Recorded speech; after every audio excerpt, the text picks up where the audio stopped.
Hey, what's going on, guys? So we're now a couple weeks into the Old to Gold contest, and I hope that for those of you guys who are working on a project entry, everything's going well. I thought I would have some fun by working on an entry of my own. I'm going to be working on this old MSV Zaku Cannon here. Such a cool box art for one, and a cool design too, so I'm really looking forward to working on this one, and I hope that you guys will find the video series that I'm going to be working on this build helpful, informative, and entertaining to watch, so I hope you guys will enjoy it. Let's go ahead and get into the old MSV Zaku Cannon. But yeah, before we get into it, we'll just take a moment to appreciate the beautiful box art here, the MSV artwork by Shin Ueda-san, who does all of the old 80s MSV artwork. Really, really cool to see on there, and love the color scheme of this one as well, that very desert color scheme. Going down here on the bottom of the box, you can see this kind of penguin rocket logo that we have for this mobile suit as well. This is number 17 in the line, and in 1/100 scale too, which is cool, because for some reason, I don't know why I was thinking this is the 1/44 scale model, but here we have the Mobile Suit Gundam, Mobile Suit Variation logos, the picture of the built and painted kit there, which yeah, does have that very 80s look to it there. We've got a little bit of background text, and then down here, the barcode, you can see this had the original MSRP, 1,000 yen MSRP for this, so a very nice price tag as well. Around here on the other side, a couple more images of the built and painted kit there in poses, if you could call it that, and then you can see what it's going to look like front and back. The ends of the box going to have all the same information there. And so yeah, 1,000 yen is about $7-8 in the current currency conversion for a 100 scale kit. Not bad at all. But not only that, you have water slide decals included. So a lot of these old MSV kits include water slide decals, which is awesome. Just taking a look at those here, you can see, so we have a lot of really great markings, and these lining parts are going to go around on different parts of the kit. So that's going to look really, really cool to be able to use those. Don't have to worry about any other kind of decals for the kit. Not only that, we also have this sticker included as well. Just a sticker there of the logo. So that's pretty cool. You can stick this on something. I can't imagine that the sticker quality is going to be very good, so that like you could put it on like your water bottle or something like that. Probably won't stick very well. This is the kind of thing it's probably going to stick well maybe onto like something paper possibly. Probably just going to keep this like that for right now. But anyway, here we also have the instruction manual with a nice full version of that artwork. Really, really cool there for the front. On the back side, this is going to be what looks like our marking guide here. And it looks like some of those decals can be used for a variation here like that. So you can see we have an illustration and a decal guide for that variation of the Zaku Cannon. I actually might go with the Gundam Unicorn alternate color scheme for this. Not totally decided on that yet, but here on the inside, again, some more information and illustration there of the mobile suit. That's going to be all there in Japanese, of course. We do have a parts list inside here and the construction. So obviously it's going to be a pretty simple construction for this, but we're going to be doing some modifications to the joints and articulation, things like that. We'll get into that in just a bit. And altogether, we've got 4 runners in 3 different colors. So we got 2 runners here in this nice tan color there, as you can see. We've got 1 runner here in this kind of gunmetal color, which does have a slight sparkle to it, so very nice gunmetal. And then some parts here in a nice dark olive green as well. So let me go ahead for right now. What I want to do first is just get the kit just snap built so we can get an idea of kind of what we're dealing with. So I'm going to go through and just build everything up. One thing I'm noticing right away is that these piping bits here, like these for the pipes on the side of the legs, are actually 2 halves, so you'll have a seam line all the way down the side of those pipes, which is not good. Probably going to end up replacing those, but let me go ahead and for now at least just get this built up, and we'll see what we're working with. Okay, so yeah, started to put this together and remembered, oh yeah, you actually have to glue everything. You can't actually just kind of snap fit it. So as you can see, I just kind of have a couple of parts assembled here, and I want to talk about basically what I want to do, so what's my goal for the kit so far. So one of the things that I would like to adjust for this is just the basics of the pose. The pose of these old kits is obviously very limited, and it doesn't really look very good. It has a very retro derpy look, which, you know, if that's what you want to go for, you want to kind of keep that look, that's fine. For me, I want to try to make the pose look a little bit better. And so one thing with that, starting off here in the legs, there's a couple of issues. So number one, the main issue is often about how wide you can get the legs, and you can get the legs to be pretty wide, which is fine. The only issue with that is going to be for this skirt part, which fits over the top. that's going to be limiting a couple of things. Number one, it's going to be a little bit limiting how wide we can get the stance, and I don't want the stance to be like incredibly wide. I feel like that's more than enough. But then the other issue is here in the ankles. The ankle joint of this kit is actually quite interesting, as it does allow you to get forward and back and side to side movement there. The problem is that the foot just like barely fits inside this lower leg part, so there's not a lot of room for that to move. So that's going to be one issue, is to be able to get the foot to the side enough so that we can have a wider stance while keeping the feet flat on the ground and not having them like up at an angle like that. The other thing is that the legs shouldn't be straight on. To get the stance correct, we need to be able to rotate these out a little bit. So instead of straight like this, they need to be a bit rotated out like that, which again, they can do, but we are going to be limited by the skirt armor. The skirt armor is actually pretty form-fitting there around the legs. So you can see if I try to rotate those out like it just did, they're just kind of blocked by the skirting armor. So that's what our goals are going to be for the legs, to be able to have these a little bit rotated out and a little bit wide while having the feet flat on the ground. Now, how are we going to actually approach doing that? Well, basically what I want to do is cut this entire kit up into sections and then just be able to attach the sections as needed. So for example, here in the leg, I'm going to be cutting this connection so that the thigh will be one piece,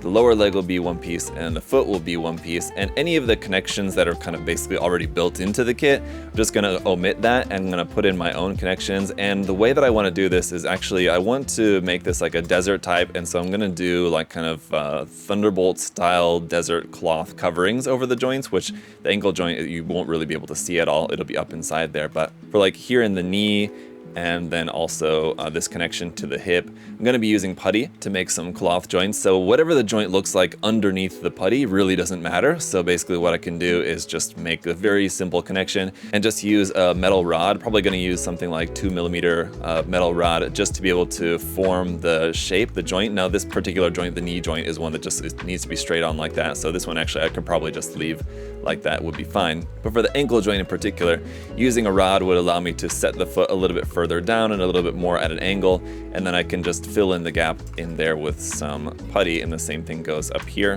where the original engineering actually pretty much already allows me to do what I want to do with this, but I may have to reshape these parts a little bit.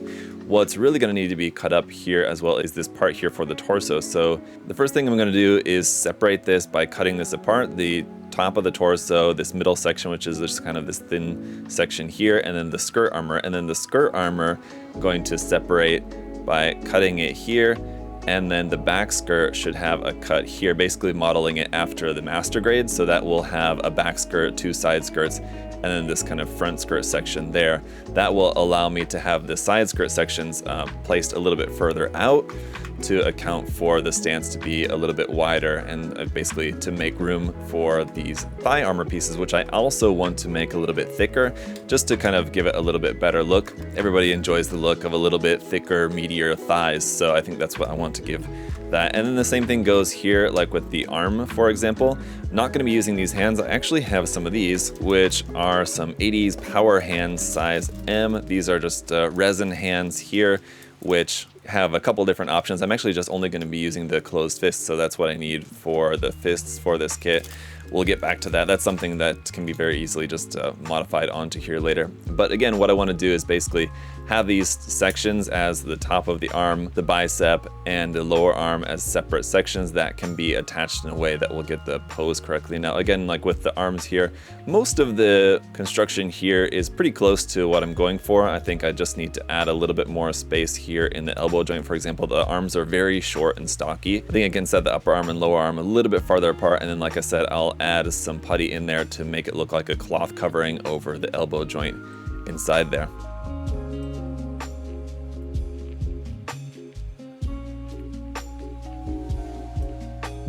In order to cut these pieces apart too, there's a couple of different ways that you can do it. I'm just basically using a combination of a scriber here. This is, I think, a 0.3mm scriber and a micro saw here as well, just to kind of break it down. But it's a tedious process to cut the parts apart like this. It basically just keep scribing until you're all the way through the part.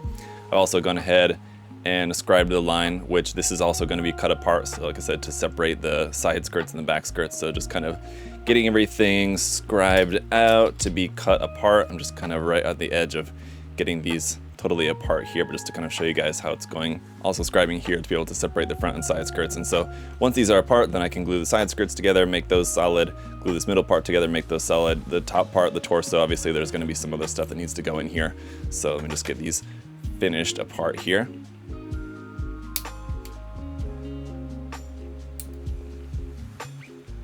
And just on a side note, even if you weren't scribing this in order to break these pieces apart like I am, just scribing out these detail lines like that is just a great way to improve the look of the kit overall, because I mean, looking at some of these parts like here, like if you wanted to make this knee part and the rest of the lower leg part look like separate pieces, scribing along that line to give it a little bit more definition would be a good idea. Probably something I'm going to be doing a little bit more on the kit later, but obviously we're just handling just the broad strokes now.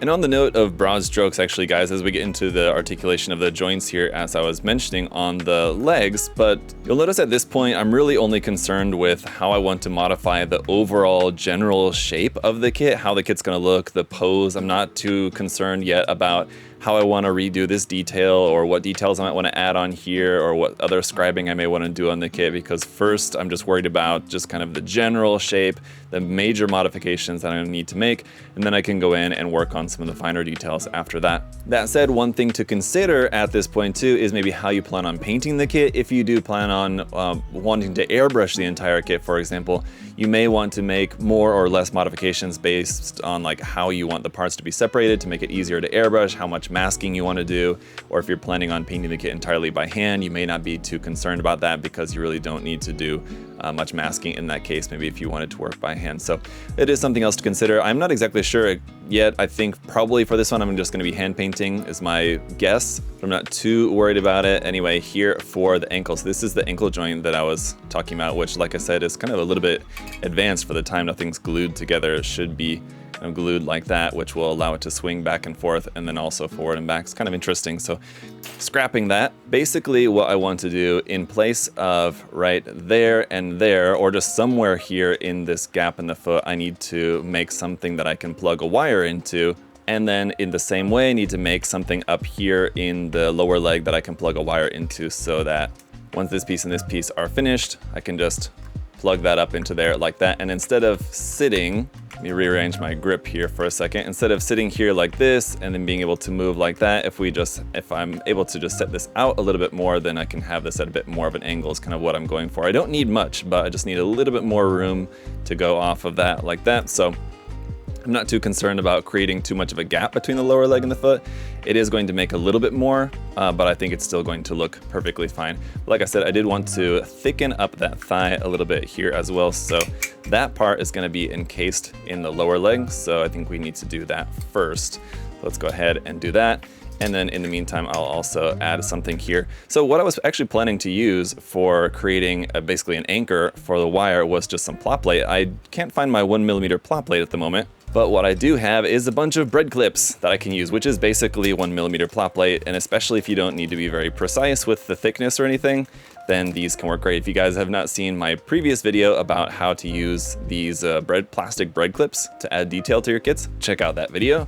But this is basically a plot plate that I can use here for making some anchor points in the foot. So I just need to cut this up so that it'll fit in there, and also need to add a little bit of thickness here in the thigh. And all I need to do for the thigh is to actually just add a layer of plot plate in between the two halves here, because I want to expand it out horizontally, as in the width. The depth is already pretty thick there. It's already pretty wide in terms of the depth of the thigh, but I want to make it a bit more wide here at the front. And I'm also not too concerned about losing this detail here on the front and the back. I think I'm probably just going to end up filing that down, so I don't need to worry about like continuing that through the middle.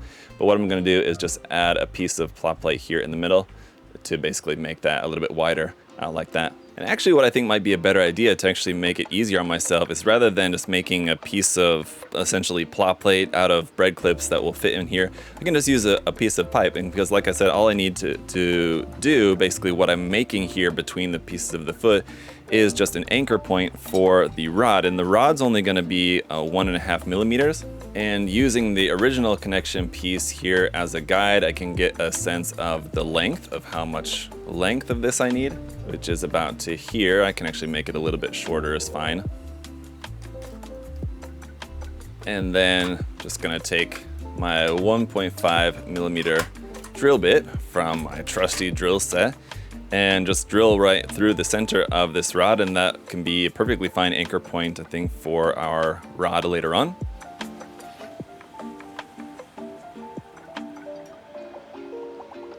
And then just to test fit this, so this hole is actually not exactly 4 millimeters, it's kind of tight, it's probably like 3.9 or something, so gonna be a little snug in here, but that's fine. And there we go, that's gonna work perfectly fine. I can see down in there, and I may want to put the rod in now ahead of time just so that it's not hard to kind of thread that into there later. But I'm gonna go ahead and glue this, seal this up, stick that rod in there, and then our foot's basically ready to go, or at least ready for now.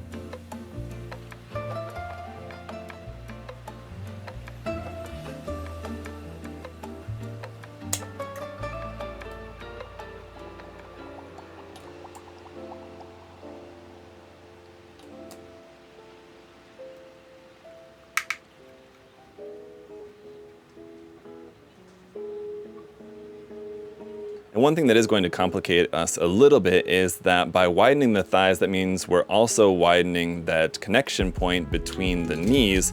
And there's a couple of ways that we could go about this. So once that's widened, we need to also widen the gap here, or what I'm gonna opt to do is to actually cut off that part entirely. And then similarly to how we did in the foot, we'll have to add an anchor point into here, and then we'll add an anchor point in here as well, just with a plastic rod like we did in the foot. In this case, there is no place for us to place a plastic rod in between here, so it'll be slightly more complicated, but let me go ahead and get this part cut off first. So there we go, once that part is then cut out and removed, you can see how once this is wider, it will then still just fit right into place like that. And then like I said, the gap in between, which would have been filled by what was that knee joint, we'll just fill with some putty later and make it look like a cloth covering over that joint. The front part is not really any of that's gonna show, so that should be pretty much fine. And so for adding an anchor point, we're actually kind of blessed that there's a little bit of a flat surface right here that just makes it that much easier for us. So in this case, I'm gonna use some bread clips, and basically what I'm going to make is a flat piece of bread clip platform there that will be right inside there. I can just drill a hole right down through there, and then we'll be good to go. While I'm here though, before I cover this up, I do also want to add a piece of plot plate, or in this case it's just going to be bread clip plot plate, to the inside of the anchor point for the pipes that are going to go here on the side of the leg. We have those pieces, as I mentioned before, not planning on using the included pieces. I think I'm probably just going to have to bite the bullet and just make some of my own, so we'll come to that at a later point. But for now, I do want to add a piece of plot plate in there that I can use to plug in an anchor point later on for the piping on the legs.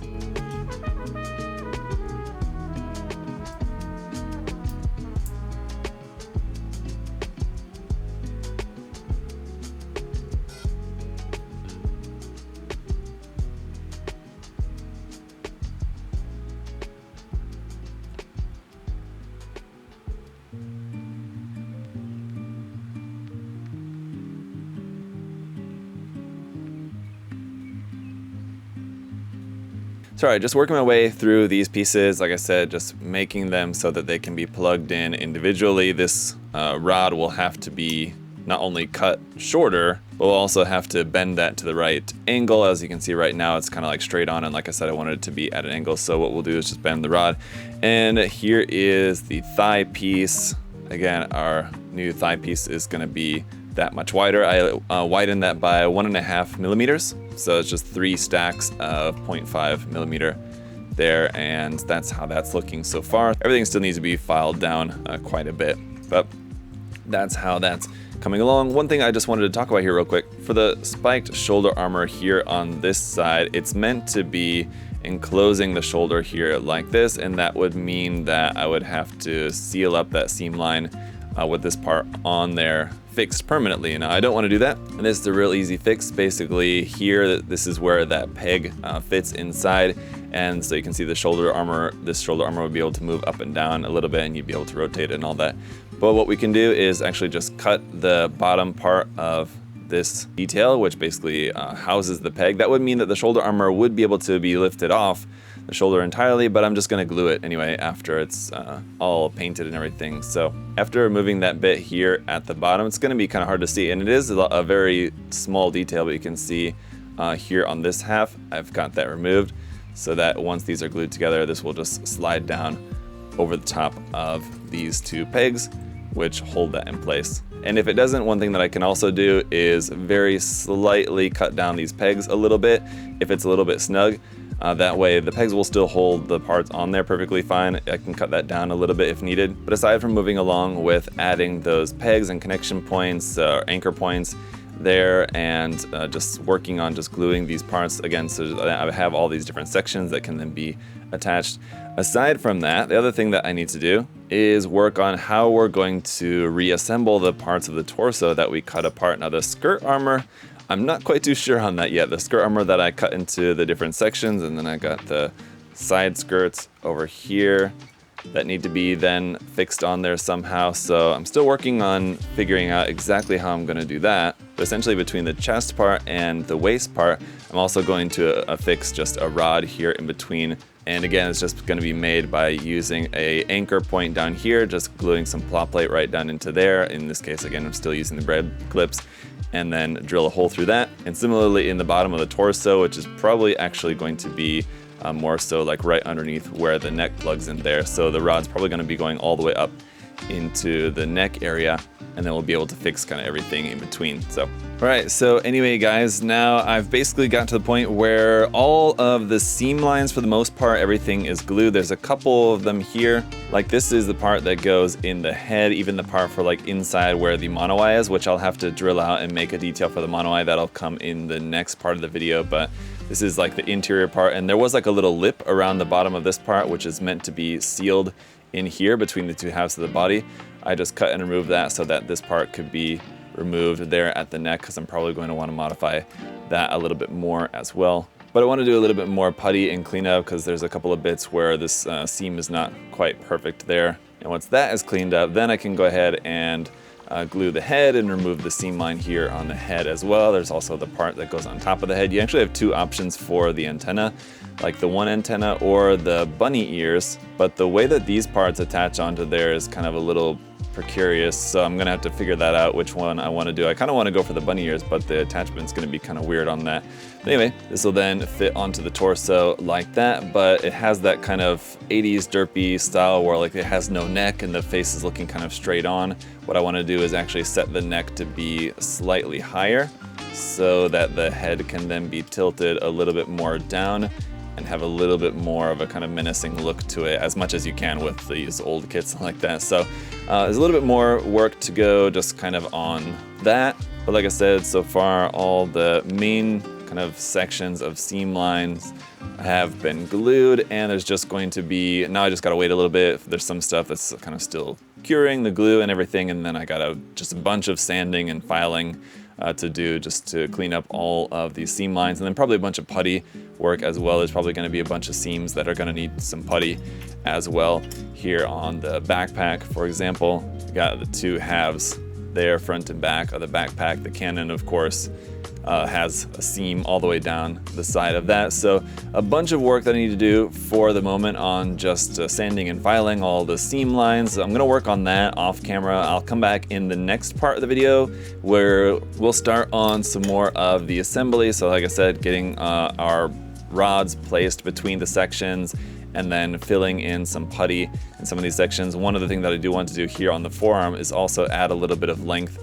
Here the forearm is quite short, so I want to just add some plot plate here at the end and extend the length of the forearm out a little bit as well. We'll set the hands, and that's probably going to be about the extent of the part 2 video. We'll just kind of be getting our main kit all together. Part 3 will then maybe get into some more of the detailing work And then part 4 will maybe go into the painting of the kit and then the finished product, something like that is what I'm anticipating. So look forward to the next part of the video coming up very soon, guys. I'm going to be working on this, and thank you so much for all of your support and interest in the Old to Gold contest as well. Glad that so many of you guys are taking up an old kit and working on it for this contest. Really excited to see how everybody's work comes out. And yeah, as always, if you guys want to check out some more kits, paints, tools, and supplies, you can check the link in the video description to USA Gundam Store. Got all sorts of great stuff there for you guys. And thank you so much for all of your support, liking the video, leaving a comment, making sure that you're subscribed. I really appreciate it. Until next time, hope you all have a great day, guys. See y'all later. Bye-bye.